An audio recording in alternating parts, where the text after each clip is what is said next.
Thar desert का रेगिस्तान हो, पंजाब की हरियाली हो, चाहे कश्मीर के बर्फीले पहाड़ हो। वहाँ का एक सम्राट था मुस्लिम, जिसका नाम था अमीर सिंह। वो उसको कैद कर लेता है उसका रूप देखते हुए और कहता है कि मुझे तुझसे शादी करनी है। मैं आके उनके भाले के ऊपर बैठ जाती है। अच्छा। भाले के ऊपर बैठ के बोलती है अब तुम जाओ। तो जब रानावगढ़ का घोड़ा निकलता है तो समुद्र के अंदर आगे के वाले पग से छम छम पानी निकलता था और पिछले के पाँव से धूल निकल रही थी पूरी।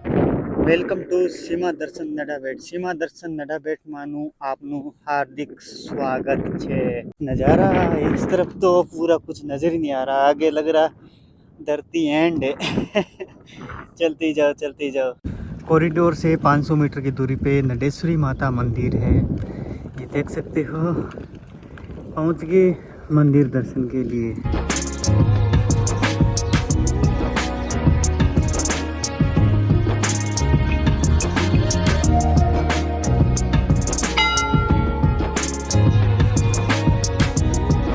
पहुंच गए साइकिल से हम भी बॉर्डर पे नडाबेट। चलिए अपन आपको अंदर का म्यूजियम घुमाते हैं।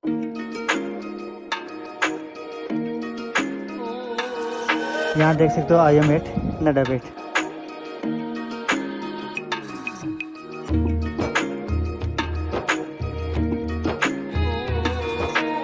म्यूजियम में आप ये फेंसिंग देख रहे हो और साथ में अपने बीएसएफ के जवान हैं।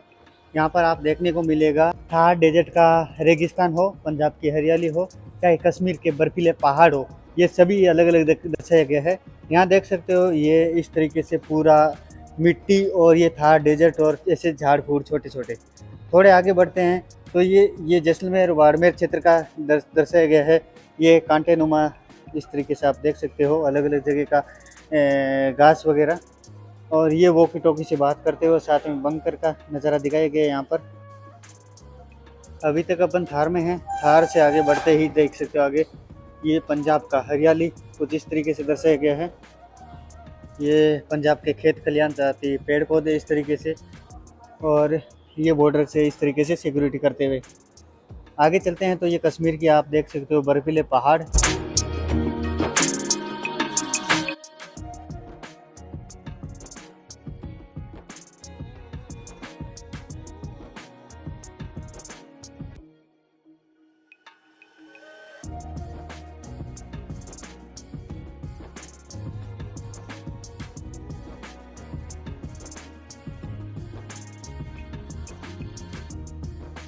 यहाँ पर बीएसएफ के जवानों की परेड है, उसको दर्शाया गया देख सकते हो।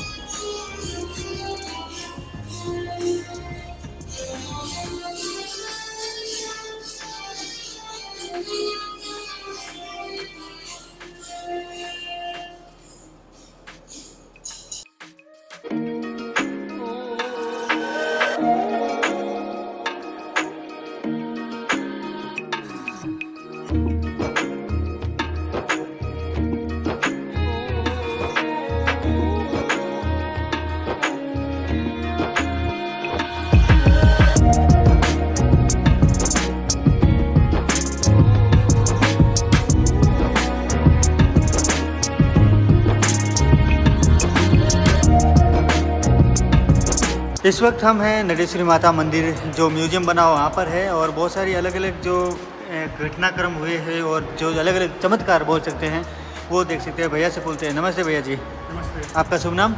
मेरा नाम कनिष्क तिवारी है। ओह ब्रदर, यहाँ पर जो नडेश्वरी माता मंदिर है उसके बारे में तो म्यूजियम के जो है साथ ही जो इतिहास है बताइएगा। मैं पहले आपको नडेश्वरी माता के इतिहास के बारे में समझाता हूँ। ये इतिहास आज से बहुत सालों पुराना है, जो राजा महाराजाओं के समय का था। तो उस समय गुजरात का एक राजा था रानावगढ़ से। तो रानावगढ़ से जुड़ा हुआ पूरा इतिहास है। रानावगढ़ की कुछ कहानी इस तरह थी। तो उसकी बहन थी जाहल, वो यहाँ पे आती है और जब पाकिस्तान के अंदर अपने जाती है घूमने के लिए, तो वहाँ का एक सम्राट था मुस्लिम, जिसका नाम था अमीर सिंह।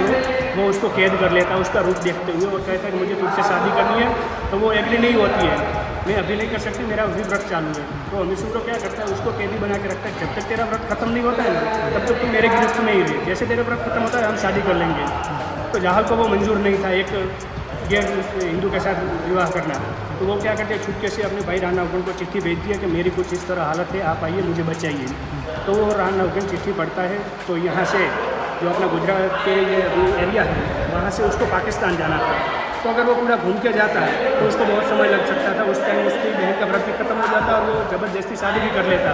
तो उसने शॉर्टकट अपनाया, लेकिन शॉर्टकट यहाँ आते ही जो नड़ाबेट का रन है अभी, वो रन में पूरा पानी भरा पड़ा था। तो पानी एकदम से क्रॉस करना ईजी नहीं था, पूरा समुद्र पड़ा है विशाल, तो कैसे करें। तो फिर वो क्या करता है कि एक विनती करता है माँ के सामने कि माँ मुझे इस तरह से मदद कीजिए। वो अपने आप से पुकार करता है। तो एक बुढ़िया औरत आती है बूढ़े वेश के अंदर और आके राणा उपकरण को बोलती है कि तुम बैठो, मैं आपको कुछ खाना देती हूँ। तो राणा उपकरण बोलता है कि माँ मेरी सेना बहुत बड़ी है, आप इतनी कोठी में से कितने को खाना खिलाओगे, क्योंकि वो नरसिम्हा माँ जो आई थी वो इतनी से कड़ी के अंदर पूरी खीर लेके आई थी। तो राणा उपकरण बोलता है कि अब इतने में कैसे खिलाओगी। अच्छा। तो माँ बोलती है कि कोई चिंता मत करो, मैं तुम्हारी पूरी सेना को खाना खिला दूंगी। अच्छा। तो फिर उतने में ही पूरी सेना को खाना खिला देती है और रास्ता बताती है कि तुम इस ओर जाओ। तो वो गण उस तरफ निकल पड़ता है। तो बोलता है कि मैं वो जो समुद्र है वो क्रॉस कैसे करूँगा। हाँ। तो माँ उनको हिम्मत देती है नरसिम्हा माँ कि तुम वहाँ पे जाना और जाके मेरे को याद करना दरिया के तट पे जाके। तो मैं वहाँ पे एक चिड़िया के रूप में आऊँगी, तेरे भाले के ऊपर आके विराजमान हो जाऊँगी। तो राणा उपकरण कुछ इसी तरह करता है, समुद्र के तट पे जाता है और माँ को याद करता है। तो वो माँ चिड़िया के रूप में आके उनके भाले के ऊपर बैठ जाती है। अच्छा। भाले के ऊपर बैठ के बोलती है अब तुम जाओ। तो जब राणा उपकरण का घोड़ा निकलता है तो समुद्र के अंदर आगे के वाले पग से छम छम पानी निकलता था और पिछले के पाँव से धूल निकल रही थी पूरी। अच्छा। उस तरह से पूरा पाकिस्तान के अंदर राणा उपकरण जाता है और अपनी बहन जहाँ को छुड़ाता है। तो इसी तरह से कुछ यहाँ पे इसका इतिहास रह गया है। और इतिहास के यहीं पे ही माँ का प्रागट्य इसलिए हुआ, पहले माँ का यहाँ पे प्रागट्य नहीं हो पा रहा था, जो प्राण प्रतिष्ठित मूर्ति करते हैं। तो उस रूप से कहा जाता है कि भाई शक्ति अकेले कहीं पे विराजमान नहीं हो सकती, इसके लिए शिव का भी होना जरूरी है। तो यहीं पे पास में ही एक गाँव है पाडा, जहाँ पे मुनेश्वर महादेव नाम से प्रसिद्ध मंदिर है भोलेनाथ का। तो भोलेनाथ को बिठाते हैं तब यहाँ पे आके माँ विराजमान होती है, क्योंकि शक्ति के बिना शिव के बिना शक्ति विराजमान नहीं हो सकती है। तो उस तरह से कुछ इनकी स्थापना यहाँ पे की गई और आज देखते देखते बहुत ही बड़ा यहाँ पे एक टूरिज़्म बन गया है, जो 0 पॉइंट यहाँ तक लग गया है। जो यहाँ पे नड़ाबेट बॉर्डर है वो इंडिया से सेकंड लार्जेस्ट बॉर्डर है, पहला अपना वाघा बॉर्डर। तो इस तरह से कुछ बहुत ही बड़ा एक टूरिज़्म प्लेस बन गया है। तो वहाँ कुछ इस तरह है। और ये जो कुलदीप वन है फिलहाल वो बनाया गया है थाना माना राजपूत के द्वारा, जिनके पुत्र की डेथ हो चुकी थी, तो उनकी यादगिरी में उन्होंने बनाया है। तो बहुत ही भव्य बनाया है, जो गार्डन लोगों को एक मनोरंजन के खातिर और पूरा ये गैलरी बनाया है, फ़ोटो गैलरी। जो आता है इसको इतिहास पढ़ सकता है, फ़ोटो के रूप में दर्शाया गया है। तो हाँ कुछ इस तरह से, और वो खास करके इस मंदिर के ट्रस्टी हैं। Thank you.